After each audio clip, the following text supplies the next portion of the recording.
Yeah, sorry about that. I have a little secret. I like musicals. Not only do I like musicals, but The Greatest Showman is probably one of the greatest musicals ever done. Oh.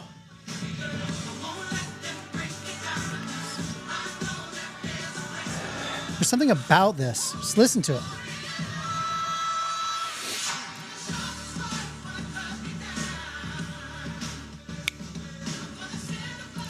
Autofocus, camera, autofocus. Good song. Chad Taylor, Vegas Podcast, VP of Las Vegas. I'm not as excited as I was last episode. I was really worked up, but I'm pretty excited still. So I'm excited because on TikTok, I got like 300 followers off of a few shorts. And let's talk about that real quick.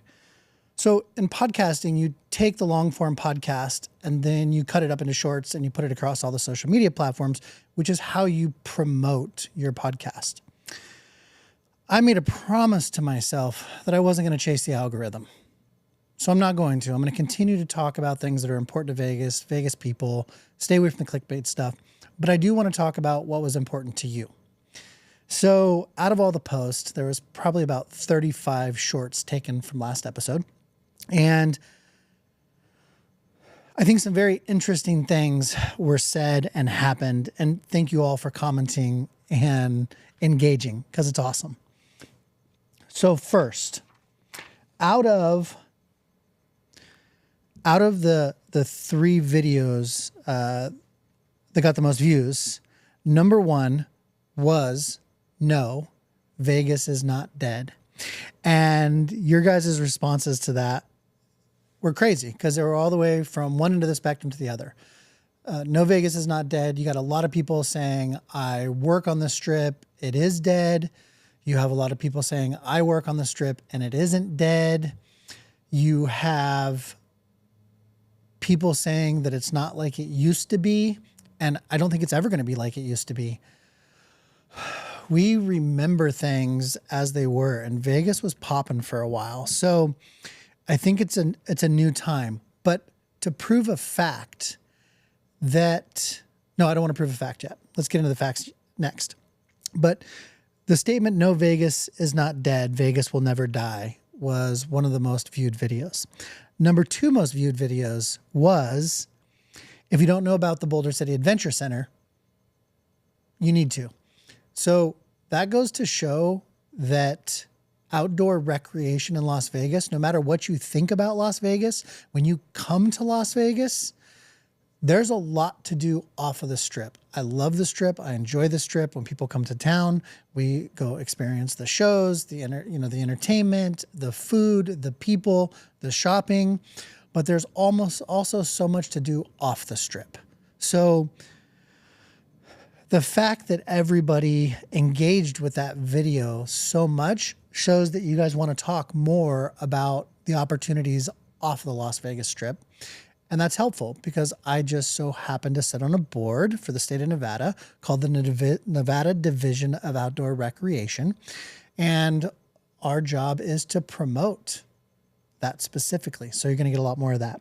Number three, most commented on and watched video was Vegas has gotten too expensive. Now,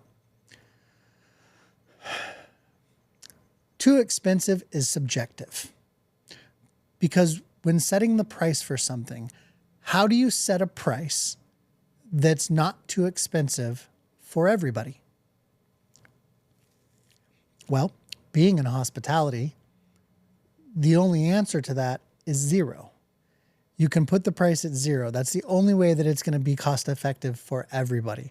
So anything from 1 penny up is going to be subjective, and you're going to have people agree or disagree. And don't forget, in the world in which we live, something is only worth the price that somebody is willing to pay for it. We'll let the tourism, we'll let everybody decide at what point they just stop paying for it. And at that point, it's too expensive for them. Again, almost 300 followers on TikTok. That was killer. I think in reality, you like the name more than you like anything, right? It's a good name. So next, some of the comments, on the Vegas is too expensive, no, Vegas is dead, is corporations own it all now. Yes, corporations own things. Corporations has an EIN number. It's like a social security number. It's made up of a board or directors or owners, and it employs a lot of people, but it is an entity in the same. Its sole purpose is to make money, which is why it's called a business. So there's either a business or not a business, and a business is supposed to make money. Now, we can go 1,000 different ways on what's right and what's wrong and where we should price and whether someone is gouging you or not. And I think that in business, good businesses know how to set pricing strategically to keep it comfortable. Some people get out of line and they have to come back a little bit, but the purpose is to find the sweet spot, to maximize a return on your investment, and still allow people to enjoy themselves. So the second one I heard was like a real estate play.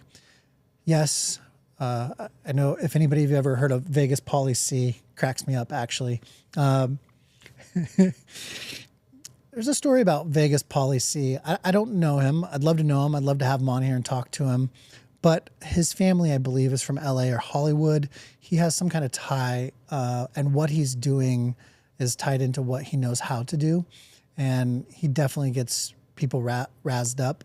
And I would be very interested to interview him at some point. But to the real estate play, everybody says that all of the casinos have sold their properties off to investment firms or hedge funds. And I won't mention them specifically, but I know a few of them. And I believe it's a fact. Why they did it, I don't know. What's going to happen? To one of the comments that was in the thread, let's just say this. If the casinos can't pay their rents because this real estate play really did a number on them, what happens? What's worst case scenario? Is the Vegas tourist going to suffer? Or is the investment firm that made the real estate play going to suffer? Or the casino going to suffer? Who actually suffers in the end? Somebody's going to take a loss. But I guarantee the Bellagio's not going to sit empty. Someone's going to pick it up. Is it Carl Icahn that came in and picked up the Fontainebleau? Somebody's going to pick it up for a song. Somebody's going to lose big somewhere in hedge fund land. And you know what? That was their bet. They should have hedged it. And maybe they have. Bottom line is somebody's going to lose. But ultimately for the Las Vegas visitor, I think that we will continue to see it be beneficial for visitors to come here. There will be a point that something breaks. And we'll watch for that. Vegas is only entertainment. Okay, yes, Vegas is entertainment, but I would argue that Vegas is now food. After traveling around the United States, I don't travel overseas, so if anybody that does and wants to come out and talk about it, fine, but for the United States, Las Vegas has the best food in America. And I mean that hands down. Las Vegas has the best food in America.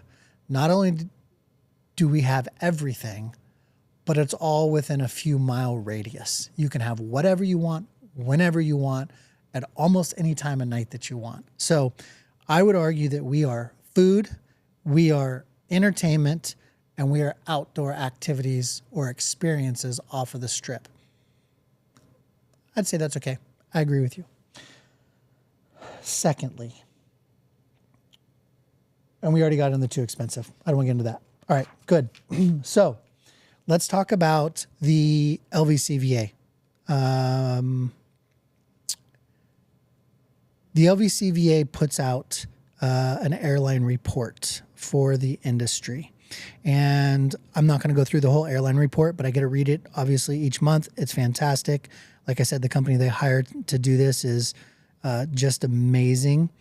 There is, as like a recap for what's going on, Breeze Airways expands 4 new routes coming into Las Vegas. Southwest expands. Air France expands. 154 markets we serve, 133 domestic, 20 international. These markets are served by 14 airlines. November overall capacity is down 10% year over year. So airline traffic's down 10%. There you have it. That's a fact. So I don't want to get in. There's a lot of people out there that repeat the facts. Not going to do it. But also the Bureau of Reclamation report came out for the water. So I read the Bureau of Reclamation report for Lake Mead and Lake Mojave. A lot of you are interested in Lake Mead and Lake Mojave. So let's take a second to talk about water. Let's talk about the Great Basin, and let's talk about SNWA. So number one, Vegas is never going to run out of water. That Colorado River produces about 13 million acre feet a year and has, by the data from the USDA, for the last 100 years with a very slight mediation. Mediation is the wrong word. Variation. So the river is going to keep flowing. Colorado is building more holding facilities. So they're building dams. There's a great YouTube video on it. But Colorado is building more holding facilities because they say that the South is irresponsible with their water, and they want to make sure that they have plenty for the growing suburbs of Boulder City or Boulder and Denver. So that does create some issues, but the Colorado River is not going to stop flowing. And water doesn't go away, just so we can be clear. Last I checked, if I get away from the flat earth thing, which is kind of fun in itself, but we're on a globe. We're in an enclosed system. There's a certain amount of water on the planet. It's not escaping. It's not going anywhere. It may just be changing locations. It may be more arid in the desert now. Okay. 20-year drought, as we call it, or over 20 years, 24, 25 years that I've seen that the lake's been declining. But the water's still here. It's just not here. So it will be back. Mark my words. So as far as the Colorado River flowing, it's not going to stop. Let's also not forget that we have the Great Basin. The Great Basin of Nevada is the best kept secret of Nevada. Out of the 13 million acre feet that the Colorado River produces, Las Vegas uses 300,000 of those 13 million acre feet. We are by far the most water efficient city on the West Coast. And I think we're even teaching California some stuff. I think they're hiring us, the SNWA. I think they're hiring the SNWA to teach them how to work with water, if you will, or conserve water. So between the SNWA, the Great Basin, and the Colorado River never stopping, know this. It's probably not public, but you wonder why Vegas keeps building and growing, and everybody keeps saying we're going to run out of water. Well, don't you think that there are a few scientists that know a few things that allow the building to keep going? I believe, I'm going to make a statement that's going to get me not in trouble, but somebody may call me on it. But there is a level at which Vegas can grow to without having water issues.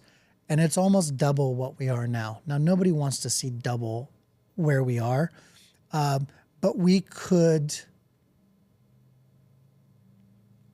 still not use up all of our resources when it comes to water at almost double our population. I don't think you're going to see a double Las Vegas population. But when you ask yourself, why are they still giving out permits? Why are they still building? Why do we keep growing? Why is the BLM giving up more land? Why? It's because we're still growing and we have water. Now, does there come a point when there is not enough water for Vegas to survive? First, I would say no. And here's why. If you're short on water, guess what happens? People start moving away. Water is life. So Vegas will never die, but people may move away from Vegas because there's not enough water. There's a place in South America that I just watched a documentary on. Same thing, is where the populations moved from one area to another because it became too arid and dry. So Vegas is not going away. No more fear mongering. The water's not going away. We can tap the Great Basin. The Great Basin would and the water tables here would feed Las Vegas themselves. Colorado River and the Hoover Dam. Many more stories to come on that. So from the Bureau of Reclamation to Nevada Division of Outdoor Recreation. 3 things I want to talk about indoor. American Camping Accreditation. Do you know about this? It's called the American Camping Accreditation, meaning to take youth outdoors in the state of Nevada or to receive grant money to take youth outdoors, being or having the accreditation of the American camping groups, meaning you have a facility that lives up to the standards of this ACA. I want to tell you right now, I don't think we have any in Nevada. Hear that loud and clear. I don't think there is any certified American camping accredited locations, camps, lodges, places for kids to get outdoors and recreate in the state of Nevada. So if there is one, please DM me, let me know where it is. If there's not one, we need someone to start one. 2, 3, 4, 5. So I'm telling you, grant money rolls from the federal government. If you're into grant money, if you're privately funded, great too. But it rolls, and having that accreditation will help get our youth outdoors. All right? Christmas tree. I don't know if you guys know about the Christmas tree, but I didn't see a ton about it.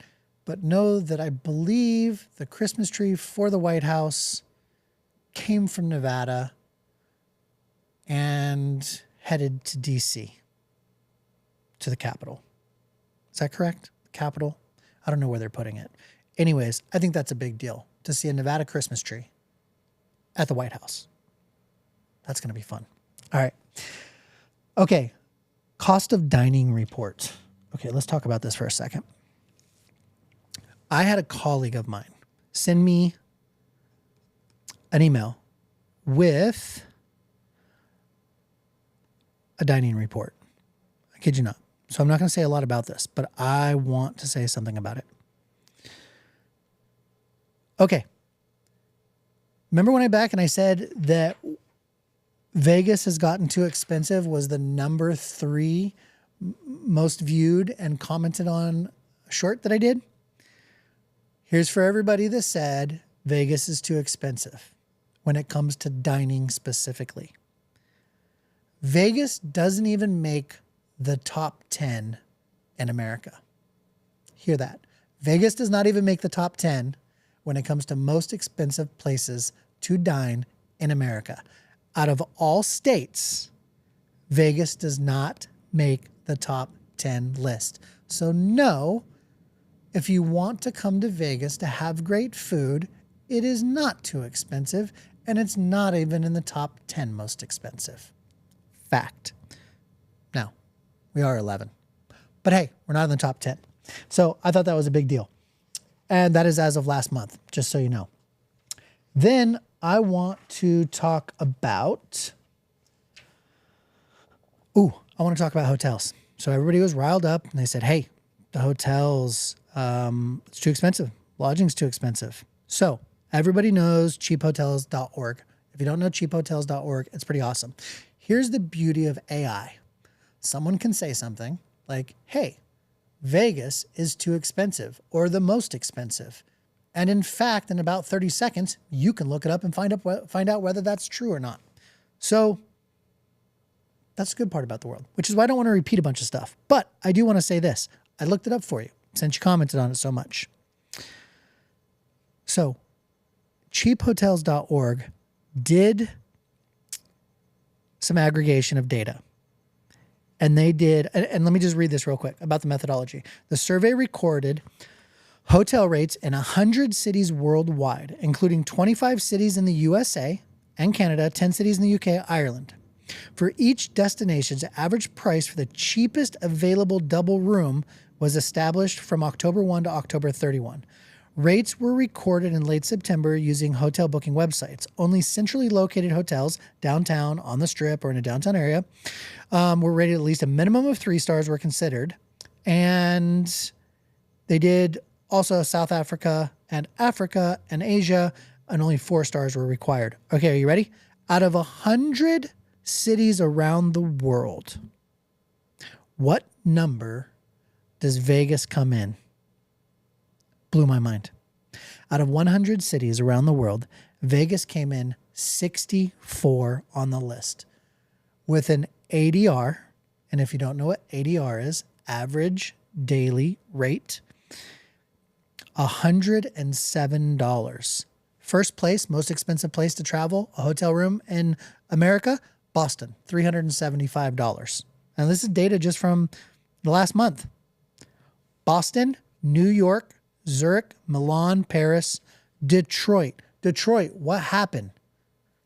Eminem, what are you doing out there? You getting a $240 ADR? Good for you. Way to bring it back.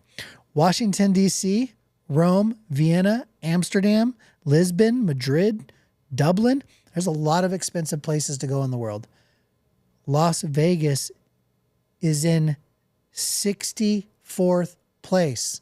So no, Las Vegas has not gotten too expensive.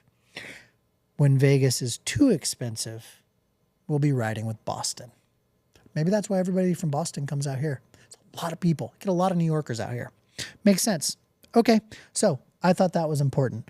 And you can go look that up yourself as well. Top 10 most expensive hotels in America, or cities where the top 10 most expensive hotels are. Number 1, Dallas, Texas. Number 2, Albuquerque, New Mexico. Number 3, Kansas City, Sacramento, Pittsburgh, Nashville, New York, Detroit. There's Detroit on there again. Austin, Texas, and Boston, Mass. Vegas didn't even make the top 10 in the American study. And it's 64 in the worldwide. So no, Vegas is not too expensive. But I'm done beating a dead horse. All right, that's over. So those are some facts. That's some fun stuff. And also, I just want to do a little shout out to Jim Higgins. Jim Higgins has a newsletter called the Midweek Smile. And he's great. He goes through and he kind of recaps everything. And he talks about like the Eagles extension, the Google Dolls are here, the Valley of Fire. Oh, I forgot about that. Jim, I use your newsletter to catch up on stuff. The Valley of Fire in Las Vegas has a new welcome center in the Valley of Fire, and it's gorgeous. I got to go on a walkthrough with the team, and we got to see it while it was still under construction. It's got an amphitheater. I'm not going to spoil it for you, but if you are local in Las Vegas or you're coming into Las Vegas, jump on a shuttle. Jump on a shuttle, get a bus. I don't think I'd take an Uber or Lyft out to the Valley of Fire, but get out to the Valley of Fire. I think they open up this weekend. This episode will drop. I think they open up this weekend. I'm not sure, but the date so that you guys know. What is today? Today is, oh my goodness, November 22nd. November 22nd. Okay. So Valley of Fire, get out to see there. There's something new to see there. If you have kids here in Las Vegas, take them to the Valley of Fire. Lee Canyon opens this weekend as well. So there's a lot going on. So F1's here right now. I'm actually, I don't know, probably 600-700 yards from the paddock. And F1 has rain. It rained in Vegas. Crazy. Lee Canyon. So that's where it rained good. Lee Canyon's opening. This is great, says Jim Higgins, who cites somebody. And they got some new trails, new bowl lift. And then Neon City Festival. November 21st to the 23rd is the Neon City Festival. If you don't know what the Neon City Festival is, Let's just say a bunch of the downtown people got together and said, let's throw a festival, and it's called the Neon City Festival. And why they chose the timing for it, where they placed it, I'm very curious. And if somebody knows, please let me know. It's on Fremont Street Experience, 40 or more performances, which is killer. What? Good Charlotte, Dead Mouse, Breaking Benjamins. We may have to go cruise down there. Hoobastank. Nice. All right. So other than that, and then,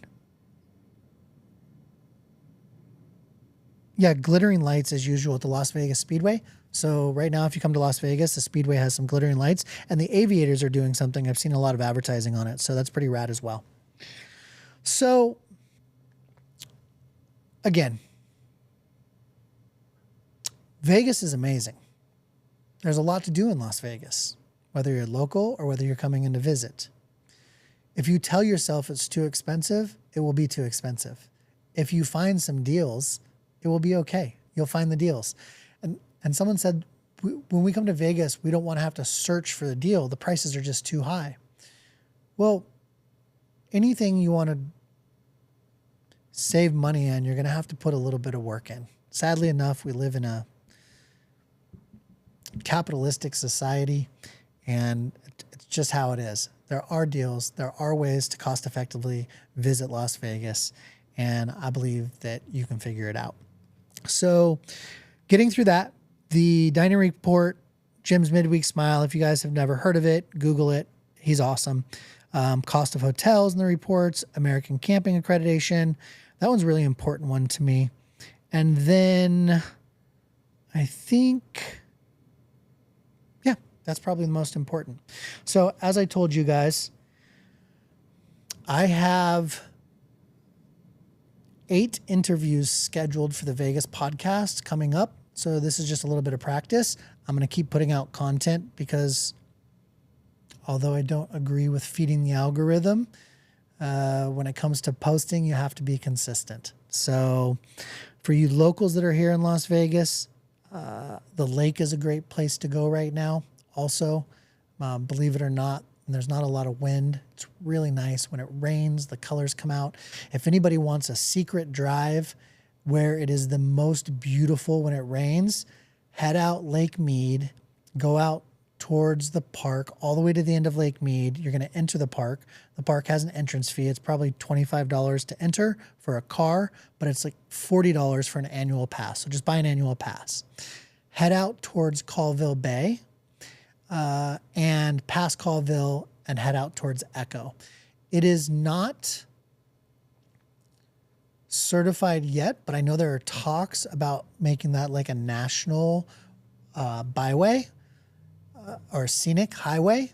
And it really is. If you live in Las Vegas and you've never driven what will be a scenic byway, it essentially goes from Lake Las Vegas area out past Colville Bay Marina to Echo Bay, which ultimately lands you towards Overton or at the Valley of Fire backside entrance.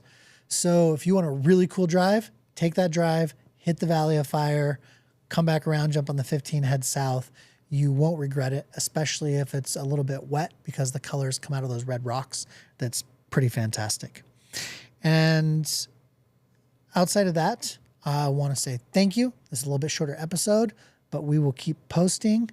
And, I don't know if you guys have ever heard this, but this is a cool one too. This is called Lessons on the Road to Peace, and text by John Noltner. This guy's book is great. He went around interviewing a ton of different people.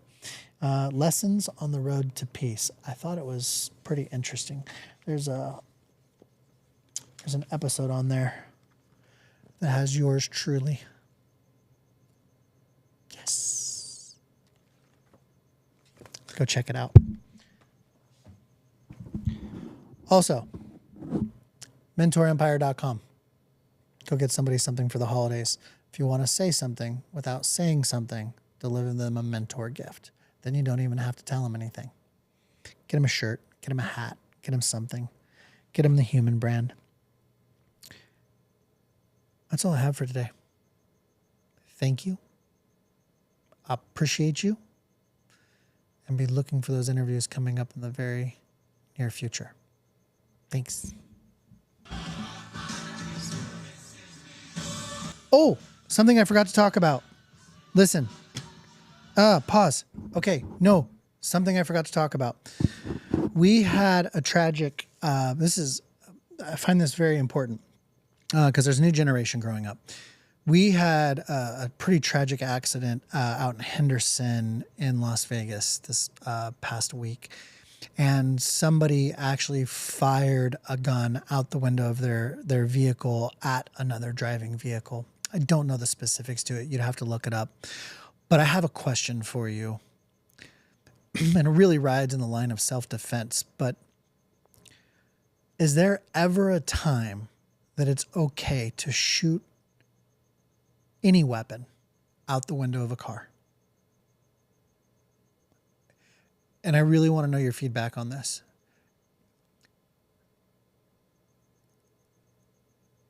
Is there a self-defense moment that that's actually a possibility? I don't know what the answer is, but I was thinking about it, and I'd love to hear some feedback or some perspective on that.